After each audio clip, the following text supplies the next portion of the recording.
Hi, my ICSE students. Here's your English facilitator back with you again to continue with our poem When Great Trees Fall. I think last time we completed stanzas 1 and 2. Today we are going to start with stanza 3. So please open your textbooks to stanza 3.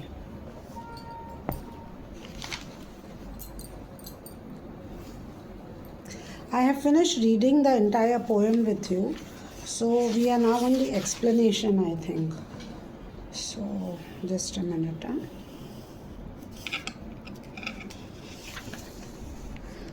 What is the page number?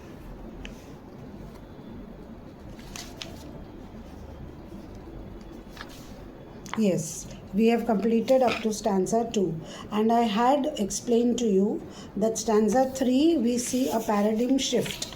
The shift is from the metaphorical comparison of the trees to we actually getting her into comparing to directly talking about the great souls instead of giving a metaphorical comparison.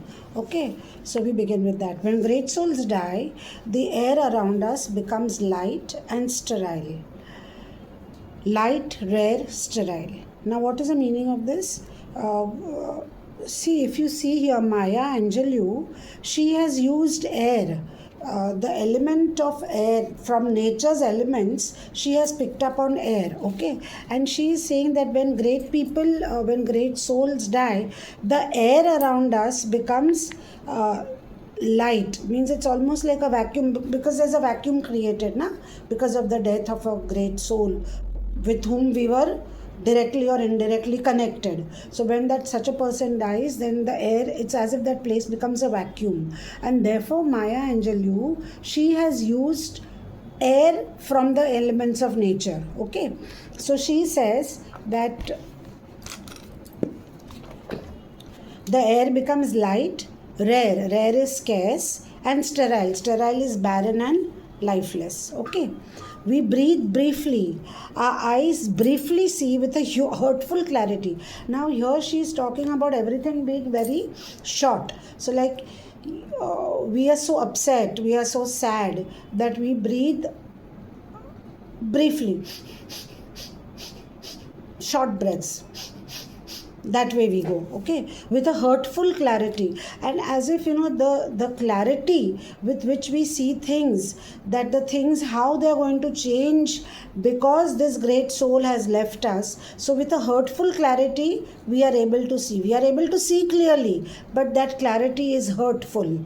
Okay, our memory suddenly sharpened, and what happens to our memory? It becomes sharp, and what do we remember? It examines and it gnaws on the kind words. Gnawing on kind words means gnawing or biting away into what could have been, the words unsaid, the promised walks never taken. Means there was, and we start sort of regretting that only if we had spent a little more time with the great soul, if we would have been able to walk that path which was promised to us but which we never walked together, then the words which were which should have been said but which were never said. So all that happens, our memory suddenly becomes sharpened. I hope you're writing the meanings while I'm explaining, because it will help you to answer your questions. Okay, so for stanza 3 you can write, the shift in this stanza is from the metaphor of trees to directly talking about the great souls.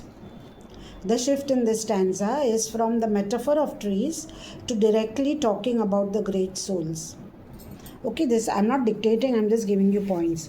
It leaves a vacuum which is rare, sterile and light. So these three qualities have been taken in comparison to air. Okay, from the world of nature she has used the image of air. So you can write that down, that she has used the image of air from the world of nature. Bereaved people means people who have lost a dear one. Bereaved people feel that they are taking short, shallow breaths. The senses of the bereaved people are affected. And if you notice, she has used the word us, we, she has used collective pronouns. Okay, so she has used words like us and we. Then she has talked about the nose and the breathing. That is a sense also that she has taken. So she's talked about nose and breathing. And then she's also talked about, from the sense organ, she's also talking about the eyes, that the eyes can see briefly and clearly, but that clarity is hurtful. It hurts us because we have lost them, and suddenly we realize that now everything is going to change. Okay, it becomes painfully clear to us that our world has changed forever. Okay, then she talks about memory. So she talks about the brain. Children, please write down while I'm explaining. Okay, she talks about the brain. What does she talk? Because brain is connected with memory, isn't it? So she talks about the brain, that a brain or memory becomes sharp suddenly. And what do we remember? We remember the moments that we had spent together. We as if gnaw on those moments. We bite on those beautiful moments that we had a chance to spend together. And at the same time, we also regret the missed opportunities, an opportunity where we could have been together but we were not together. So our brain thinks about all those memories. First of all, it thinks about the happy memories where we spend time together, and then it starts contemplating about those memories which we could have had together but which we did not have. Okay, so it is gnawing on what could have been. Okay, now we come to the next stanza, that is stanza 4. Great souls die, and our reality bound to them takes leave of us. Our souls. So when these people die, our reality bound to them, means whatever connection we had with them takes leave of us. Our souls dependent on their nurture. So because they were the people who were nurturing us. You remember in stanza 1 and 2 they said they would give you a lot of information, at the same time they would also explain the information to you and all that. So our souls were being nurtured by those great people, and when they die there is a sharp loss of that. Okay, so our souls dependent upon their nurture now shrink and wizened. Wizened over here means shriveled, as if it is wrinkled with age. So it is as if it is wrinkled with age. So why does our soul sink? Why does she say about our souls? Our souls shrink because we have lost the nourishment that they used to give us.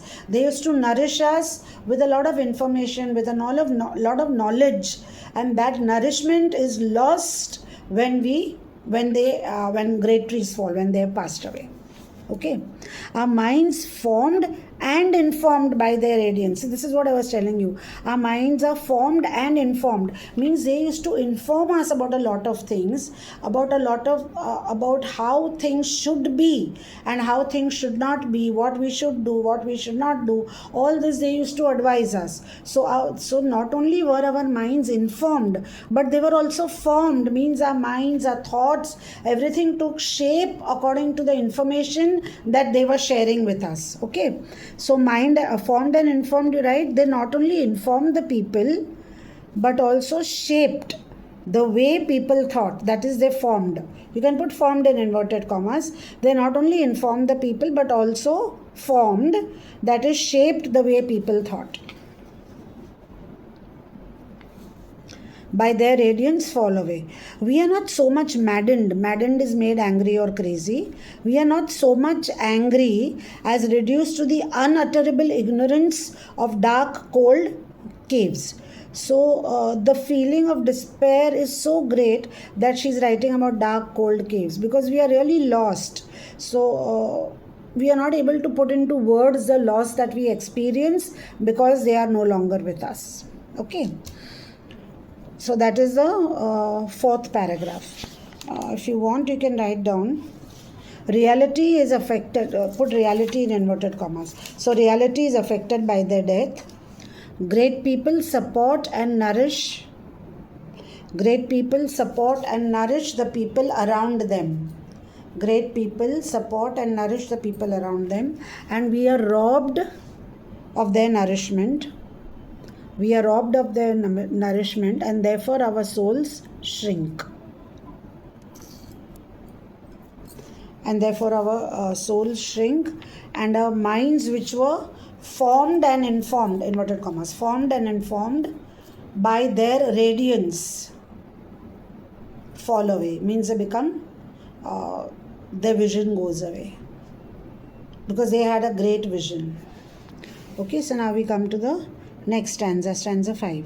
And when great souls die, after a period, peace blooms. Blooms means appear. So once they die, after a short period of grieving and feeling sorry at the loss and all, then what happens? We experience peace. Peace blooms slowly and always irregularly. So peace will come, but it will come very slow and it will always come irregular. It's not a regular thing that peace will come to everybody at the same time. It comes at different times. So spaces. Over here, spaces means the void which was created by the death of that great person. Okay, so spaces fill with a kind of soothing electric vibration. There's a sort of, as if she's indicating a sense of peace. Earlier it was dark, cold caves. Here she's indicating peace. Okay, whisper to us. They existed. They existed. We can be and be better, for they existed. So what do they remind us? What do their memories tell us? That because they existed, so because of the way their lives touched us, the way their lives and their thoughts affected our feelings and our emotions, that way we can also be better and better, so that we can guide other people. Okay, we can also be a source of inspiration for other people, for they existed. So this is what the reason of this repetition of they existed is she's emphasizing the influence of those people even after their death. That is what she's emphasizing on. Okay. Our senses are restored, never to be the same. Why never to be the same? Because of the profound impact of their loss.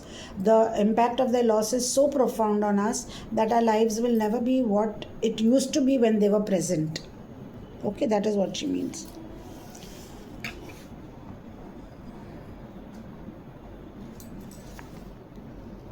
Okay, so for points for this you can write, time is a great healer. And although the shock of the death of a great person is devastating, although the shock of the death of a great person is devastating, we learn to move on and forward with memories of the great souls being our source of inspiration and strength. So even though we have lost them, they become a source of inspiration for us. Now, if you notice, children, that over here, it is when great souls die everywhere. It's only in this paragraph that she has used the word and before the anaphora. The anaphora, like I've explained to you, is when great souls die. But here she has used the word and. So why has she used the word and over here?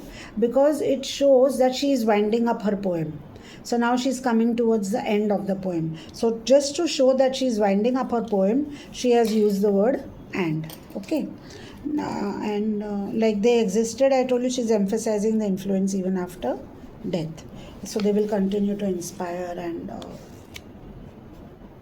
make this world a better place to live in. Okay. So with that we come to an end of this poem, and I finished explaining the entire poem to you.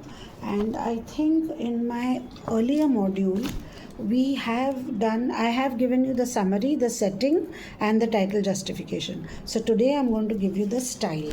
Okay.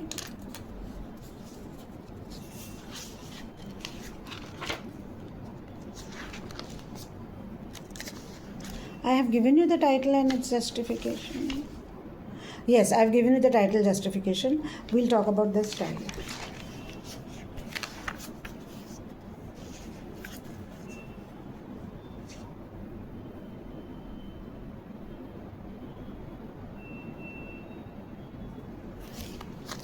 Okay, this is the style and the themes to continue. I'm giving you all together so you can just... These are the themes.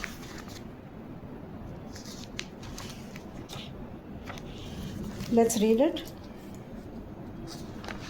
We begin with style. The poem When Great Trees Falls Great Trees Fall is abundant in usage of several poetic techniques and figurative language. The form of the poem is a free verse, meaning it does not follow any set meter or rhyming scheme. The rhythm is natural, conversational, and easy to follow. This helps it to connect with all types of audiences, including those who typically do not read poetry. The poem is structured into 5 stanzas.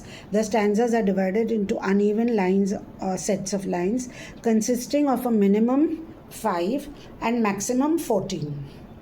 These lines are short in general, creating a long, narrow layout on the page that subtly represents the trunk of a tall tree. If you look at your poem, the way it is written on your paper, it gives you the impact as if you are looking at a tree, the trunk of a tree.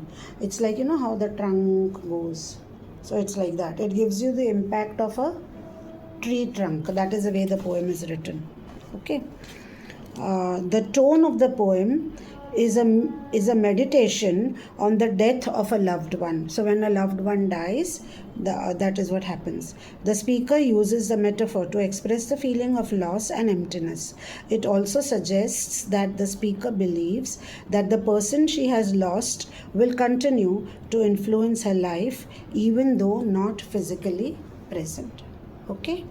So I think it's very clear. So the style and themes: loss of a loved one, grief and acceptance. The beginning part of the poem is absolute grief and she's just devastated, but towards the end of the poem, towards the 5th paragraph of the poem, we see that she has become more calmer, and she has accepted the death of her friend. This was written for her friend, so she has accepted that death, and she has made up her mind that means the poetess has made up her mind that she will make the world a better place to live in.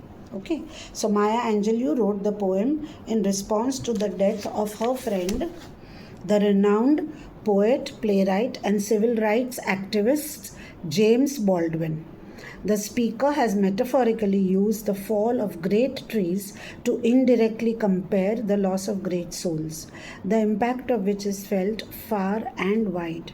Such a loss eats away into the heart and the soul. That means it gnaws into the soul of a bereaved person. However, the spaces or void created do not remain forever, and comfort is found ultimately by remembering how these great souls improved the world with their presence. After identifying with the bereaved person, the speaker conveys a message that eventually peace will bloom, and a soothing electric vibration replaces the empty space. Then the second theme that we have over here is individual greatness and cultural change. So that was the first theme, which was loss of a loved one. Then we come to individual greatness. The poem implies that great souls have a far-reaching impact on the world, both in life and death. They reshape the entire culture, just as a huge tree in a forest can impact the entire landscape in a forest. They can introduce broad cultural changes. Their contributions do not just disappear, but their ideas live on to make the world a better place to live in. Their ideas will live on because of the people like us who are absorbed their ideas, and now such people are ready to give their ideas to the world. Okay.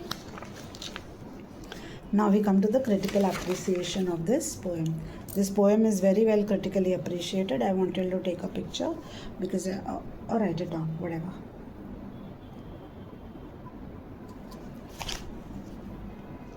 This is your critical appreciation.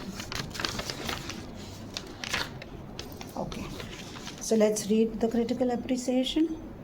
Maya Angelou wrote When Great Trees Fall in the year 1987. Upon hearing of the death of James Baldwin, her friend and fellow writer. The two were members of the Harlem Writers Guild. The Harlem Writers Guild was a group that supported and honored writers of African origin. Okay. Baldwin was one such great soul who formed and informed his readers' minds Her poetry warms the heart as it introduces the readers to the legendary poet, activist, and teacher, a phenomenal woman for the ages. Okay, that is why her poetry is so good. Because Maya Angelou poems all are very good. Like I told you earlier also in my last module, that she has written a very beautiful poem about